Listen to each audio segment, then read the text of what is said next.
ये स्टूडेंट्स यहाँ पर ये हमारे पास मैथ दिया गया है दैट इज 200 क्यूबिक सेंटीमीटर और सॉरी इसमें 200 क्यूबिक सेंटीमीटर जो है ये हमें दिया गया है जी वॉल्यूम। तो मैं इसको V लिख लेता हूँ और उसके बाद जो मैथ दिया गया है वो 500 ग्राम्स दिया गया है। असूलन तो ग्राम्स को किलो में करना चाहिए, किलोग्राम्स में, और सेंटीमीटर क्यूबिक सेंटीमीटर को मीटर क्यूबिक मीटर में करना चाहिए, लेकिन इस में एग्जाम्पल के अंदर जो है उन्होंने दोनों यूनिट्स को चेंज नहीं किया। तो समटाइम्स जो है ना हम ग्राम पर क्यूबिक सेंटीमीटर ये भी यूनिट हमारी इस्तेमाल होती है, लिहाजा हम डेंसिटी को सिंपलेस्ट वे से ये डेंसिटी का formula that is mass over volume, mass that is given 500 grams divided by volume 200 cubic centimeter, और ये हमारे पास आंसर आ गया 2.5 ग्राम पर क्यूबिक सेंटीमीटर। ये स्टूडेंट्स इसमें हमारा यही मतलब जो है हाइड्रोलिक प्रेस के अंदर होता है small force on smaller piston अगर लगाई जाए तो large force on larger piston जो है वो हमें मिलती है। इन hydraulic press a force of 100 Newton is applied on the piston of pump, यानी इसमें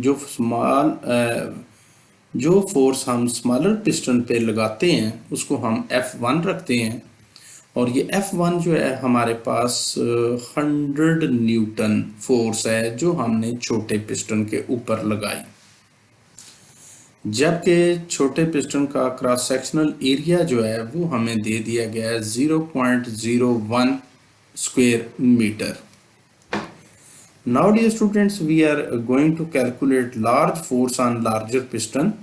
तो लार्ज फोर्स जो है वो हमें कैलकुलेट करनी है, और ये हमेशा लगती है उस लार्जर पिस्टन के ऊपर जिसके हम क्रॉस सेक्शनल एरिया को कैपिटल A से रिप्रेजेंट करते हैं दैट इज 1 स्क्वायर मीटर। हमारे पास डियर स्टूडेंट्स हाइड्रोलिक प्रेस का जो रूल है उसके मुताबिक अगर देखा जाए तो जस्ट सिंपल सा ये मेथड होता है, large force divided by larger piston is equal to small force F1 over cross sectional area जो है ना ऑफ स्मॉलर पिस्टन। इस तरीके से हम इसको लगा सकते हैं। ये दोनों फोर्स भी बड़ी, क्रॉस सेक्शनल एरिया भी बड़ा, ये फोर्स भी स्मॉल और इसका क्रॉस सेक्शनल एरिया भी स्मॉल, ये बड़ा ज़रूरी है इसमें देखना। तो अगर हमें लार्ज फोर्स F2 कैलकुलेट करनी हो तो ये कैपिटल A दूसरी तरफ जाकर मल्टीप्लाई की फॉर्म में आ जाएगा, F1 multiplied by A divided by smaller A। अगर यहाँ पे वैल्यूज पुट करें आप 100 न्यूटन, उसके बाद cross sectional area larger piston का 1 स्क्वायर मीटर, और divided by cross sectional area of the smaller piston that is 0.01 square metre. तो यहाँ पे स्क्वायर मीटर तो स्क्वायर मीटर से कैंसिल हो गया। आप अगर ये पॉइंट कैंसिल करें तो पॉइंट की सीध में ऊपर 1 लिखेंगे और राइट साइड पे जो 2 डिजिट हैं वो 2 भी आप लिख लें। तो इस तरीके से नीचे तो डियर स्टूडेंट्स ओनली 1 रह गया, तो वो ऑलमोस्ट ख़त्म हो गया। तो ये अगर 100 को 100 से मल्टीप्लाई करें तो ये हमारे पास 1 के साथ 4 0 यानी 10,000 न्यूटन फोर्स जो है ये आंसर आ गया। इसको हम शॉर्ट फॉर्म में लिखें तो 10 पावर 4 न्यूटन भी लिख सकते हैं। तो ये स्टूडेंट्स ये जो 10,000 न्यूटन फोर्स है ये हमें अवेलेबल होगी ऑन द लार्जर पिस्टन कि हम इसको जो कॉटन बेल है इसको उठा सकें। ये डियर स्टूडेंट्स हम चले लास्ट एग्जांपल ऑफ चैप्टर 7 है। इसमें स्टील वायर जो है उसकी लेंथ जो है वो है जी 1 मीटर। इसको हम ओरिजिनल लेंथ इसकी लिख लेते हैं 1 मीटर। इसका क्रॉस सेक्शनल एरिया जो है वो डियर स्टूडेंट दिया गया है कि 5 मल्टीप्लाइड बाय 10⁻⁻5 स्क्वेयर मीटर। उसके बाद इसके अंदर जो लिटिल बिट चेंज आई है दैट इज डेल्टा एल, और ये डियर स्टूडेंट्स हमारे पास आ गई 1 मिलीमीटर। मैं आपको बताता चलूं कि जो मिली होता है वो प्रीफिक्स है, इसकी वैल्यू होता है 10⁻³ मीटर। अगर इस सिचुएशन में ये साथ में मल्टीप्लाई बाय 1 अगर हम ना भी लिखें तो हमारा तब भी ये काम चलता है। हम इसको जस्ट 10⁻³ मीटर लिख लेते हैं, ये उसमें थोड़ा बहुत इंक्रीज आया। उसके बाद ये स्टूडेंट्स यहाँ पे फोर्स भी दे दी गई जो कि 10,000 न्यूटन फोर्स है। हमें डियर स्टूडेंट्स कैलकुलेट करना है यंग्स मॉडुलस। उसका फार्मूला होता है FL0 divided by A delta L। Force हमें जो दी गई है वो है 10,000 यानी 4 जीरो लगा दिए हमने। जो लेंथ दी गई है वो हमारे पास है 1 square metre divided by cross sectional area 5 multiplied by 10⁻⁻5 और साथ में मीटर स्क्वायर भी आ गया, और चेंज इन लेंथ है 10⁻³ मीटर। ये स्टूडेंट्स यहाँ पे कैलकुलेटर की ज़रूरत हमें नहीं पड़ेगी, मीटर स्क्वायर से कैंसिल कर देते हैं। ये 5 जो है अगर 10,000 से किया जाए 5 2 और साथ में ये 3 जीरो आ गए तो हमारे पास ये वैल्यू कुछ इस तरह से आ जाएगी 2000 न्यूटन डिवाइडेड बाय नीचे 10⁻⁻5 और -3 ये बन जाते हैं प्लस करके 10⁻⁸ मीटर। और अगर पावर नीचे से ऊपर ले जाएं, मैं यहाँ पर ये लिखने लगा हूँ 10 नीचे से ऊपर 10⁻⁻8 है, ऊपर जाके +8 लिख लेते हैं और उसकी यूनिट होगी न्यूटन पर स्क्वायर मीटर। अगर इस तरीके से हो तो साथ में हम जो है ये 3 जीरो ये भी यहाँ से यानी 8 को दे देते हैं तो जस्ट रह जाएगा 2 इंटू 10 पावर ये जो 3 जीरो ख़त्म किए हैं उसके बदले में 8 + 3 11 न्यूटन पर मीटर आ जाएगा। यहाँ पे एक छोटा सा पॉइंट मैं ऐड कर दूं कि न्यूटन ओवर मीटर ये जो यूनिट होती है ये स्ट्रेस की भी होती है, प्रेशर की भी होती है और यंग्स मॉडुलस की। ये 3 ऐसी टर्म्स हैं जिनकी यूनिट सेम होती है न्यूटन पर मीटर। डियर स्टूडेंट्स ये हमारे पास एग्जांपल 8.5 है। इसमें जो वॉल्यूम दिया गया है वो तो दिया गया है पानी का 2.5 लीटर्स। इसमें डियर स्टूडेंट्स पानी वाहिद चीज़ है, वो जितने लीटर्स हो उतने किलोग्राम भी होता है। तो अगर वाटर है 2.5 लीटर तो ये फिर किलोग्राम में भी आ जाएगा 2.5 किलोग्राम्स। यहाँ पे टेम्परेचर जो है T1 वो तो आपके सामने 20 डिग्री सेल्सियस दिया गया और इसको बॉयल करना है तो उसके लिए बॉइलिंग टेम्परेचर तो जाहिर बात है वो आ जाएगा 100 डिग्री सेल्सियस। डियर स्टूडेंट्स आपको डेल्टा टी अगर कैलकुलेट करना हो तो देर आर 2 मेथड्स। एक तो ये है कि आप T1 में 273 प्लस करें, T2 में 273 प्लस करें और बाद में T2 माइनस T1 कर लें। दूसरा, जब भी आप सेल्सियस को माइनस करते हैं तो जो इनका सीधा सीधा डिफरेंस होता है वो सेल्सियस में भी होता है और केल्विन में भी होता है। मतलब कहने का ये कि 100 डिग्री सेल्सियस में से 20 डिग्री सेल्सियस माइनस करें तो आपका आंसर तो आ जाएगा 80 डिग्री सेल्सियस। और जब 2 सेल्सियस को माइनस करें तो जितना उनका आंसर सेल्सियस में आता है उतना ही उनका केल्विन में आता है। लेकिन शर्त ये होती है कि ये 2 सेल्सियस टेम्परेचर को जब माइनस करें तो तब ये सिचुएशन होती है।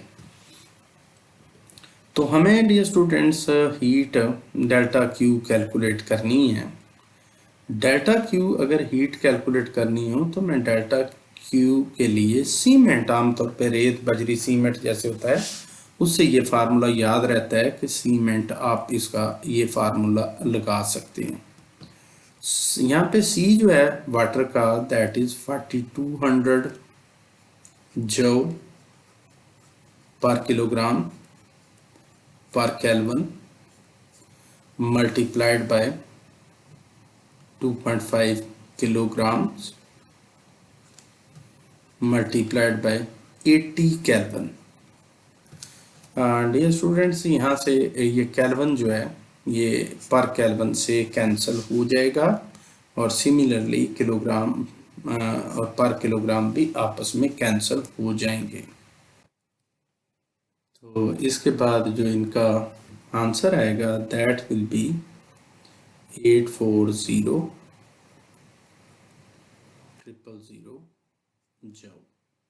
इसको अगर थोड़ा सा और लिखना हो तो 840 लिख के, तो ये 3 जीरो जो है को किलो भी आप लिख सकते हैं और जूल में ये इसका आंसर आ गया। ये स्टूडेंट्स हमारे पास ये 8.6 एग्जांपल है। Brass rod is 1 metre long. ये हमारे पास लेंथ आ गई L nought, that is 1 metre. इसका टेम्परेचर जो है वो आप इसको T1 भी रख सकते हैं, दैट इज 0 डिग्री सेल्सियस। और बाद में इसका टेम्परेचर जो है वो हो गया 30 डिग्री सेल्सियस। आपको अगर डेल्टा टी कैलकुलेट करना हो तो that will be T2 minus T1। आप ये स्टूडेंट्स इसको डायरेक्टली अगर 2 सेल्सियस टेम्परेचर्स को माइनस जब करते हैं तो जो आंसर जितना सेल्सियस में आता है उतना ही वो केल्विन में भी आता है। तो डेल्टा टी जो है वो 30 के हमारे पास आ गया। यहाँ पे जो अल्फा की वैल्यू है वो है 1.9 multiplied by 10 power -5 per kelvin. हमें dear students length at 30 degree Celsius calculate करनी है। तो लेंथ का फार्मूला ये होगा L is equal to L nought 1 plus alpha delta T. L nought हमारे पास 1 मीटर है, 1 plus 1.9 multiplied by 10 power -5 per kelvin और टेम्परेचर जो है वो है 30 केल्विन। यहाँ पर डियर स्टूडेंट्स ये पर केल्विन केल्विन से कैंसिल हो गया। आप कैलकुलेटर से अगर करना चाहें तो 1 मीटर के बाद ये ब्रैकेट ओपन करके कैलकुलेटर पे और 1 प्लस ये सारी वैल्यू लिख के 30 के बाद ब्रैकेट अगर क्लोज कर दें तो आपका आंसर आ जाएगा 1.00057 और ये मीटर्स के अंदर आपका आंसर। डियर स्टूडेंट्स, हम यहाँ पर ये एग्जांपल 8.7 है, इसमें find the volume of brass cube at 100 degree Celsius. Volume हमने फाइंड करना है at 100 degree Celsius, whose side length is 10 centimetre at 0 degree Celsius. Side length अगर किसी भी क्यूब की दी हो, ये डियर स्टूडेंट्स क्यूब की साइड लेंथ दी हुई है 10 सेंटीमीटर। अगर 10 लिखूं साथ में सेंटी एक प्रीफिक्स है जिसकी वैल्यू 10 पावर -2 और ये मीटर आ जाता है। और अगर मैं इसको ये 1 और ये पावर्स को प्लस करूं तो आंसर आ जाता है 10 power -1 metre is the side length.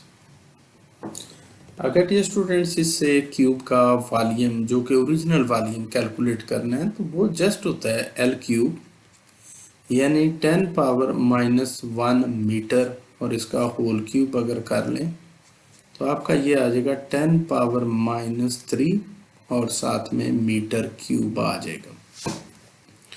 एक तो इसमें ये कॉम्प्लिकेशन थी कि एज लेंथ से वॉल्यूम कैलकुलेट करना था, जो हमने सक्सेसफुली कर लिया। दूसरा, इसने दो टेम्परेचर दिए हैं, एक T1 है और वो है 0 डिग्री सेल्सियस, और T2 जो है वो दिया है 100 डिग्री सेल्सियस।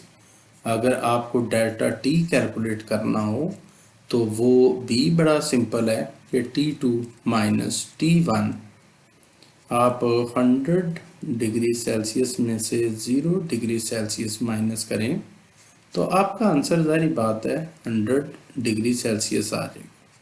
जब दो सेल्सियस टेम्परेचर्स को माइनस करें तो जो आंसर सेल्सियस में आता है वही सेम केल्विन में भी आ जाता है। ये डेल्टा टी हमारे पास आ गया। एक और चीज़ है कि उसने लीनियर एक्सपेंशन जो है ना, कोएफिशिएंट ऑफ लीनियर एक्सपेंशन, वो तो हमारे साथ शेयर कर दिया 1.9 into 10⁻⁻5 that is given. But volume expansion जब भी हमें कैलकुलेट करनी पड़ती है तो अल्फा से काम नहीं चलता, तो हमें ये बीटा कैलकुलेट करना होगा। Beta is always 3 times greater than alpha, so beta is equal to, as 3 alpha है तो आप 3 को जस्ट अल्फा वैल्यू जो कि 1.9 मल्टीप्लाई बाय 10⁻⁻5 पर केल्विन है, तो इसको जब बीटा कैलकुलेट करते हैं तो ये आ जाएगा 5.7 10⁻⁻5 पर केल्विन, ये बीटा की वैल्यू हो।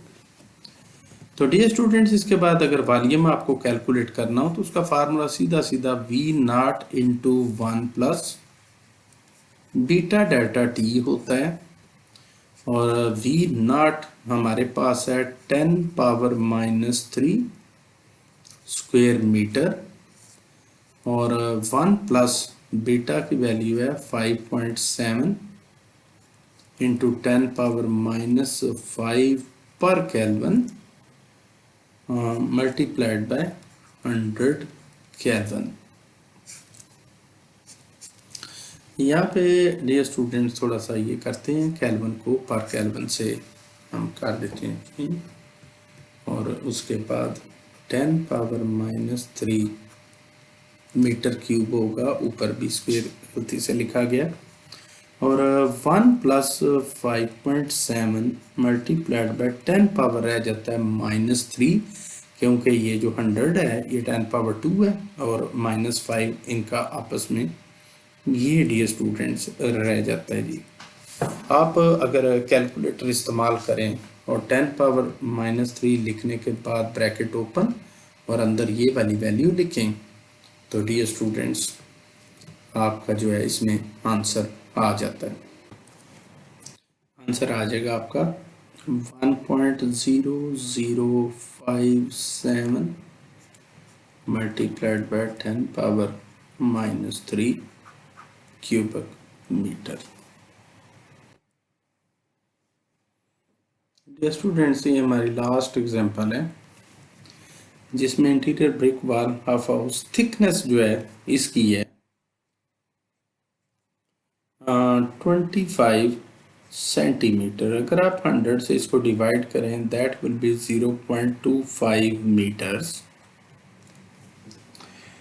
और इसका क्रॉस सेक्शनल एरिया जो है, यानी एरिया, सॉरी क्रॉस सेक्शनल नहीं, एरिया कितना दिया हुआ है वॉल का 20 स्क्वायर मीटर। टेम्परेचर जो है इनसाइड है T1 15 डिग्री सेल्सियस, और आउटसाइड टेम्परेचर जो है दैट इज 35 डिग्री सेल्सियस।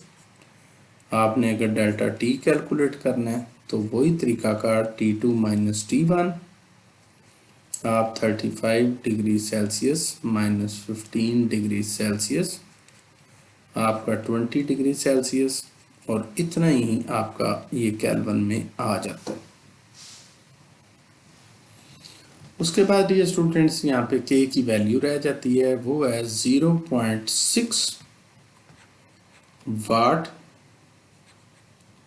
पर मीटर पर केल्विन। आपको अमाउंट ऑफ हीट जो कैलकुलेट करनी है वो आपकी जो है rate of at which the thermal energy, तो इसमें हमें फिर कैलकुलेट करना है Q ओवर T, हमें कैलकुलेट करना है। हम अगर इसके फार्मूले को देखें तो Q ओवर T अगर हमें कैलकुलेट करना हो तो हमारे पास इसमें आता है K A T1 minus T2, यानी जो टेम्परेचर जो है जिसको हमने निकाल लिया है डेल्टा T, और डिवाइडेड बाय लेंथ। यहाँ पे K वैल्यू जो है दैट इज 0.6 वाट पर मीटर पर केल्विन हो गई। Area given to us that is 20 square metre. Temperature delta T 20 kelvin हमने निकाल लिया। आप चाहें तो इसकी जगह पर आप T2 माइनस T1 भी लिख सकते हैं और उसके बाद में वैल्यू 20 केल्विन लिख दें और divided by 0.25 metre. Ultimately dear students आपका आंसर आ जाएगा 960 वाट, या दूसरी यूनिट जो है वाट बेसिकली किसके इक्वल होता है, जूल पर सेकंड के।